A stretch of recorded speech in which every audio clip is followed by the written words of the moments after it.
Dios mo'y nag-umol kanato sumala sa iyang dagway o kinaiyahan. Dalay ko ng Dios, mao na ikaw karon bulahan ka, na nagaginhawa ikaw sa hangin, nagihatag sa Dios. Kaysa sinugdanan, mao ni ang giingon sa balaan na kasulatan, giumol sa Dios ang tao, o sa diha ang tao na umol na kining tawhan nga iyang gihimo, wala pa kini kinabuhi. Apan sa diha nga gihuypan sa Dios ang mga buho sa ilong nining maong giumol sa Dios nga tao, ang tao na himong buhing kalag.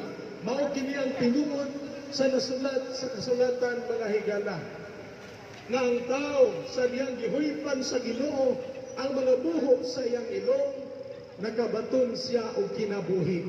O ang tao na himong buhing kalag, mao ni kita mga higala, mao ni ang atong